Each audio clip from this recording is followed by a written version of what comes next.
really hope that through that power that social media now has, that we can actually like see actual change that takes place.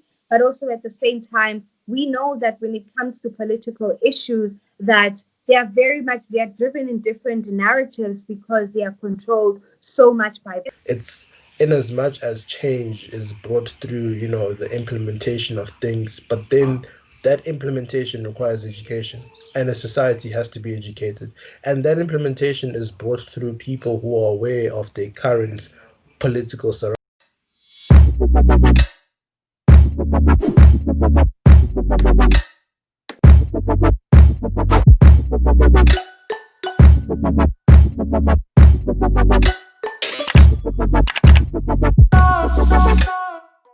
Hey guys, and welcome back to my channel. If this is your first time here, I am Kara Cortez and welcome to Through the Lens. So in today's episode, we'll be talking about freedom in Africa, or rather the lack of freedom in Africa. And to help me discuss this topic, I am joined by two of my special guests. One is a politics and international honors student at Rhodes University, and the other is an LLB student at Rhodes University. And these are two of my good friends, namely Lebo and Nkambule and Nigel Maposa. They will help me dissect today's topic. But before we get into the topic, please do not forget to subscribe, like, comment, and definitely share this channel. So let me not waste any more of your time. Let's get straight into the video. Before we get into any hard questions, please introduce yourselves and tell us what you're all about.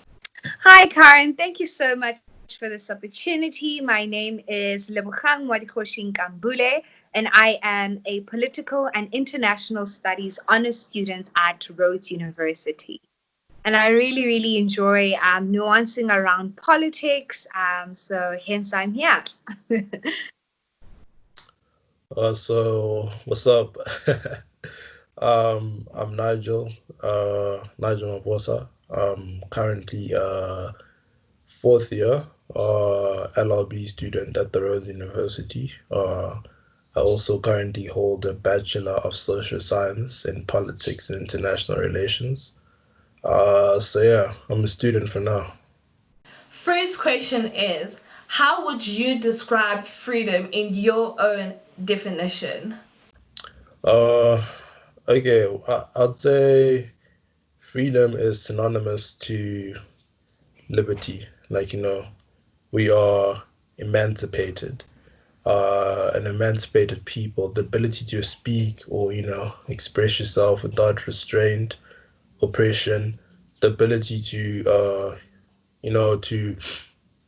to change. The transition of change basically is not received with any coercion, is not received with any form of violence, is not received with any form of, uh, yeah, of repression. That's what I'd say. So yeah, that's my definition of freedom. I think, it's so broad when we look at the question around freedom, because freedom in a political sense can sort of like gauge into citizenship, a sense of belonging, a sense of freedom of expression that is enshrined within the country's constitution. So I think it's more related to, in a political sense, to a feeling of citizenship and belonging. However, when we think of freedom within a social sense, it's very different. It's very different to even put ourselves as women in the upsurge of gender-based violence to say, are we truly free if I find myself to be scared to walk alone at night? Yeah. If myself to be scared to just simply walk whenever I see a group of people. So can we truly say that we are free? I think it's a state of mind. I think freedom is what you make it out to be. For me, I don't think as a woman that I am free, because of just like so many oppressions and injustices that I continue to live in. And I think most of all, freedom is just like within our minds. Yeah. With what's happening in the world right now, well, practically since the beginning of the year. We've been faced with the hashtag Black Lives Matter issues all around the world. But to me, it seems as if Black Lives Matter only really matter if you are not in Africa. And that people are taking it more seriously if it's something that's happening outside of Africa. And when it comes to Black Lives Matter in Africa, it's just been overshadowed, you know. And for me, it looks as if people are being xenophobic, you know. It seems like an act of xenophobia, because here we are not wanting to help our fellow Africans and also hating on them, you know. So what would you say about that whole situation right now in Africa? I think that the movement in its essence is so profound. I I sometimes find myself to just like question why it is that these movements are only at an upsurge like only now, because they've always mattered. Black lives have always mattered. African lives have always mattered. All lives have always mattered. You know, and in the context of Black Lives Matter, I think that it shows that it sort of like shows now within our society, and it's been highlighted so much that it has come to a point where we are saying enough is enough, you know. So in the context of Black Lives Matter, I don't necessarily think that the movement is sort of just being existing in Afrophobic terms. I just think that it's all about who controls what the narrative is. The narrative was necessarily controlled through social media with certain voices and certain faces, right? So when is it that now, when we are trying to drive the narrative of having to say that, let us look at what is happening in the African context, is it just going to be as strong as what is existing in a Western context? So I think it also just dials us back in to say where and who is in control of our narratives daily. Uh, yeah, my opinion on Black Lives Matter is Black lives do matter, actually. In actual fact, Black lives do matter and Black lives will forever matter. But from what I've seen is that when it comes to the Black Lives Matter issue has been selective in a way.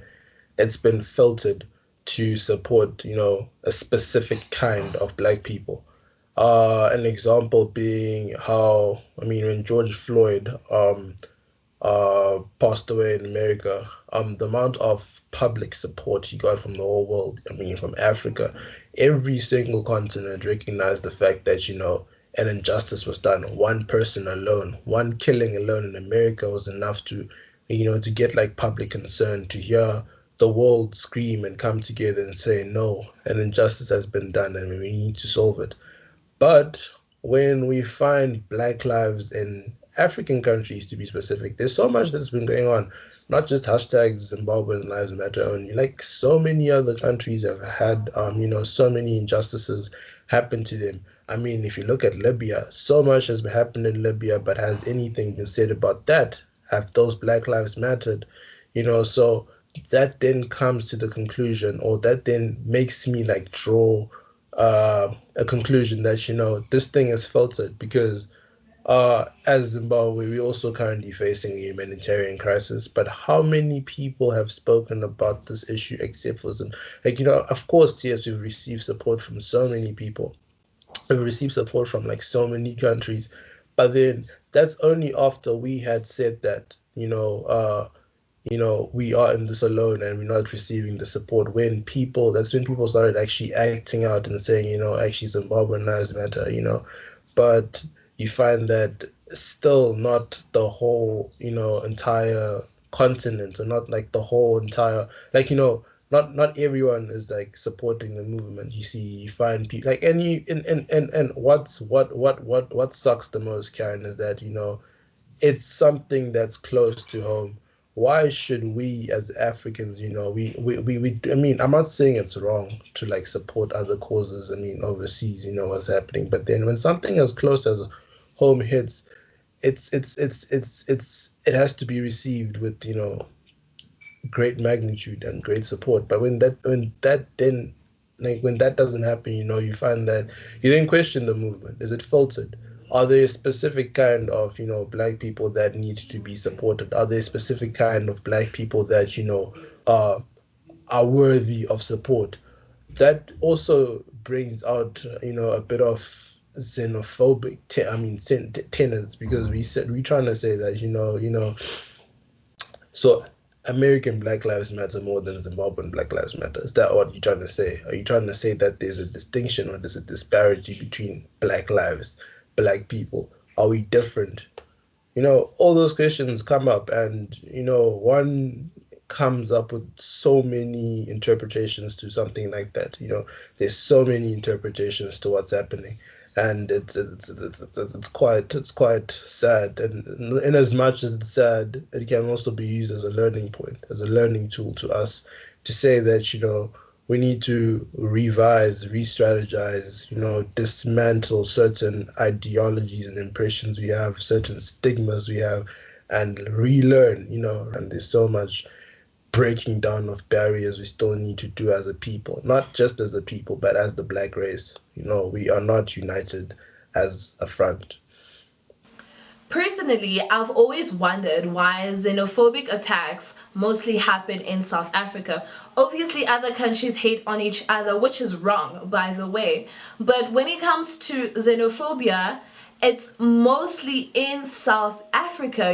It seems stronger here in South Africa. What do you think that is? Why do you think that happens? I think that it's so rooted in colonialism, firstly, and also rooted in very tribalistic tendencies that draw us back to the history of Africa. In your study of having to study the history of Africa, you can see that colonialism shapes it, tribalistic tendencies as well, which has led to also the narrative having to cause a lot of political instability in a lot of African countries. That is what we are currently seeing, political instability. We don't necessarily, I think we might know who sort of like is crunching and having the hands within the cause of political instability in a lot of African countries, which is where you will then place South Africa as it thinks of itself to be more of an elitist sort of country, which is why you would sort of have like the AU had, a summit around the refugee crisis in Africa. And I remember one of the things that came up from that summit was the fact, or rather the conference was the refugee crisis. Then in the context of South Africa.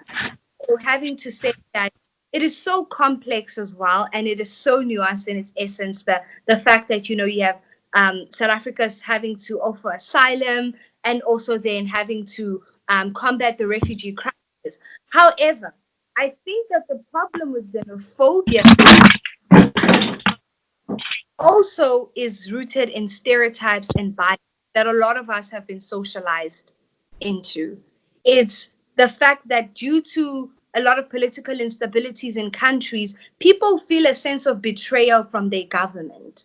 So, because of that sense of betrayal, there are so many grassroots issues that come from that. Let's look at South Africa, unemployment per se, which is why there would sort of be that narrative of someone who is not from South Africa having to occupy a job position. They would say, no, like people that are outside of South Africa are here to take our jobs away. So you see how that stems from so many grassroots issues that also show us that we have a lack of proactive leadership and governance in our countries that stems from that. And I just think also stereotypes and implicit biases, that we also as people have had for just like years and how we've been socialized. Yeah. Nigel, could you give us some information on what exactly is it that is happening in Zim right now, and what brought about this whole hashtag Zimbabwe Lives Matter. Like, we want to know more. Where did it start, and what is currently happening, and what are the hopes of fellow Zimbabweans for what is currently happening in their country right now? Okay, so basically, hashtag Zimbabwean Lives Matter has been a hashtag that's been going on for the past 2 weeks on social media because of the human rights violations that are happening to people within the Zimbabwean between in Zimbabwe rather. And I say we because we are standing together as a front, because we are the change we want to see. We are agents of change. So we are saying no to basically the human rights violations that have been happening in the country. We're saying no to economic challenges that it's let me Karen, the Zimbabwean issue is divided into political, social, and economic. From a political front, we're talking about leadership, a leadership that has failed its people, because now we're saying it's a leadership that is leading in its own interest and not in the interest of its people. But then, with the central tenets of democracy, it's for the people, by the people. The people's voices needs to be seen and heard in every decision you make. But now when you go and then make decisions that don't even involve the people's self-interest. I mean, look at the healthcare system, Karen. If you look at the healthcare system, I'm sure you read about the story of the babies that passed away because of simple issues of healthcare. How do we have an infant mortality rate that high in this current time? Like like it's the 21st century. How is it that we still have a high infant mortality rate? Because and there's also a statistic that say about 7.7 million Zimbabweans are food insecure, Karen. And the World Health Organization said that it's man-made. Most people, like most countries that go through food starvation through natural causes such as drought, but this is man-made. This is something that can be corrected. It's something that's been happening repetitively, something that's been continuously been happening over so many years. But now we're coming together and we're saying no, enough is enough, because we've had so many challenges, the people in the country. We've been going through economic crisis. We've been going through healthcare. I mean, one should not be afraid to feel sick in your country, because when you go to the hospital, you may never make it out. You should not be able to, have a day where you don't have a basic need such as bread. You don't have water running out of your taps. You don't have electricity. Some of it because it's not there. Some of it because you can't even afford to buy it. You have people who are, and that diminishes the hope of young people who are coming out of universities. I've gone through that degree. I have done something for myself. Now you're living in an environment where you can't even go, and you can't even find a job, or you find a job that can't even sustain you. Your pay is not even enough to get you through the week, let alone you're talking people who can't even. So it really discourages us as young people, as the youth, when you want to then go and and further our careers, but then the environment doesn't allow that. It's discouraging. So what this hashtag is saying, it's like enough is enough. We want change. We want political change. We want economic change. We want social change. It's like a balance of change. It's not just one specific type of change. We want everything. And as people coming together, regardless of their political affiliations, it's just people as humans. It's humanity coming together and saying that, enough has been enough, and we want change. We just want a better future for ourselves. We want a better today. So many people have died because of things that could have been controlled. So many people have lost their lives unnecessarily because of healthcare systems that could have been improved. So many people are starving because of government policies, because of government leaders that are not leading for the people but are leading for themselves.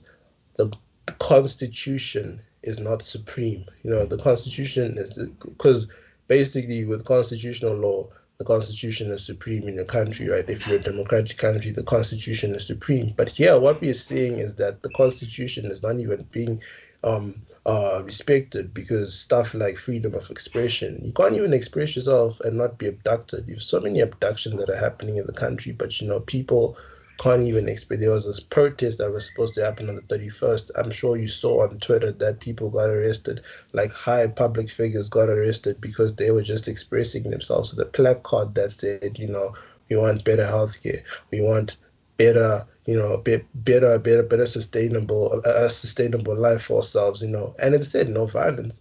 But if you're still going to get arrested for just walking around in the streets with a placard, that then says a lot about, the government that's ruling you. It's crazy. In your opinion, do you think Africa will have freedom one day, and what would that look for us? Yo, will Africa have freedom one day? Yo, it's a tough one. It's really, really a tough one, because when I think of freedom, I'm trying to think of, a sort of like an Africa whereby we are existing as a sort of like a United States of Africa per se, whereby we are not in need of, measures such as foreign aid, whereby we can be able to manufacture, our own raw materials, because we know that Africa is so rich in its own raw materials. So I don't know if I could ever envision an Africa that is completely free, because I do still think of the concept of a scramble for Africa when we look at, a lot of Western influence that still exists today. So economically, socially, politically, it's very, very hard to envision that. But you know what? I remain hopeful. Uh, okay. I'd like to think. I'd like to like divide or split the definition of emancipation or freedom. You know, freedom can be understood from a political perspective. Freedom can be understood from an economic perspective. And politically, colonialism, most African countries have gained that independence and have gained that liberty. And, from a colonial perspective, I believe we're free. As a continent, we just so divided in our ways. We're so divided. So when Africa goes to represent itself on the global village, we don't have that much bargaining power. But as we develop and as we become a united front, a United States of Africa, an Africa that is self-sufficient, that's when we see that, we can say that we are free. Because currently, freedom, from a colonial perspective, fine, yes, you can say that, independence brought freedom. But are we really free? Are we really free from the West? Are we really free from Western influence? I don't think so. And that freedom only comes from self sufficiency. And self sufficiency only comes from the realization that we are not incapacitated and that we are able to produce and manufacture and to make our own, and within our own, using our own, our own human capital, our own knowledge systems. Look at the educational system, basically. For example, the knowledge system is that we learn so much of Western academia. Like if you go through like, the academia point of view, how many Western journals have you referenced in your assignments? How many African journals have you referenced in your assignments? What does that say about our African knowledge systems? What does that say about something that's lacking within the knowledge system in Africa? Because you find that we are so fixated on, referencing what's happening in the Western world without even awareness of what's happening in our continent. So also change comes with not knowing your knowledge systems. How many Africans actually know of the African history? Or they learned European history, they learned, Western history. Like I know in my high school years, and we did. I'm more aware of Western history than African history, and I took it up to myself to actually learn more about African history. But the academic sphere still does not promote an African knowledge-based system, and having that African knowledge based system and having that realization that we have knowledge as a people, that was robbed of us. And now it's up to us to regenerate that and recreate that, recreate that knowledge base, recreate everything. And, that will lead to us being a self-sufficient, country, a country that, realizes that they are able and they can do using their own within their jurisdiction. With everything that's been happening of late, what do you think our generation can learn from everything right now? Yeah, I think what we can learn from it right now is to understand the fact that we need to educate ourselves a lot around a lot of issues that are currently happening right now, and understand why they exist and the fact that they've always been there. I don't think that not only is social media a great tool, but also I think that a lot of the time when I see a lot of movements being driven, and you debate with people and you ask people, they're not very much aware of a lot of things that are currently happening that are so institutionalized. So it's very important that we firstly educate ourselves a lot and continuously continue to educate ourselves. And I think also with that, we also need to look at ourselves as, potential leaders of this country, of this continent, to be leaders who are also educated and empathetic. And I think the one thing that I've learned from everything that has been happening right now is to differentiate between ruling parties and very popular rhetorics that are driven. Simply because we are driving a certain movement forward, you can't necessarily punish certain people for having specific views that they've never been challenged, nor are these views enshrined within the institution. And it's not having to defend anyone, but I think it has sort of showed me that there is a difference that exists between that. And I think another thing that it has taught me is that I, I've always believed in transformation, but I find myself debating with transformation and decolonialism right now, because it's like, had we taken a much more radical approach into our liberation, maybe we'd find ourselves in a different position. So that's also like something I'm trying to look at right now in terms of us as a youth to still drive our advocacy, to use the power that we have. And right now, a tool that's social media as well. So to sort of like still drive the liberation of our minds, most of all, and not pander and whiteness. So what I would want our generation, as a people to do is to rule for the people, and not for themselves. Whatever decision you make is for the vast majority, to create an environment of tolerance, to tolerate each other's views, each other's different opinions, each other's different, people are different. And that tolerance and that difference is what makes us a plural society. It's what brings out the plurality of society, and that's what's going to help us habilitate together. Because legal pluralism, or like pluralism, or like we are very diverse as people. We hold different views, we hold different ideologies, we are different in our own nature as well. Sexually people are different, gender people are different. So as people we need to create a system of tolerance, and this is going to be achieved by learning from the flaws of the current system that don't factor in all these all these aspects. And as the global village grows bigger, we are expected to to grow as well, to change as well. And yeah, that's just my advice to young people. We need to be aware of our surroundings and learn from that, so that that can be a tool of change.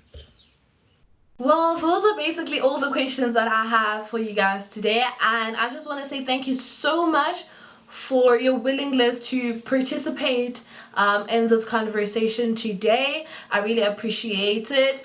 And yeah, that's basically it. We're done for today. So thank you so much. Thank you so much for having me, Karen. All the best. And literally, this is all just my opinion in terms of just everything. So, yeah, just wanted to put it out there. Thank you so much. I really appreciate this opportunity. Sure thing. Sure thing. Sure thing.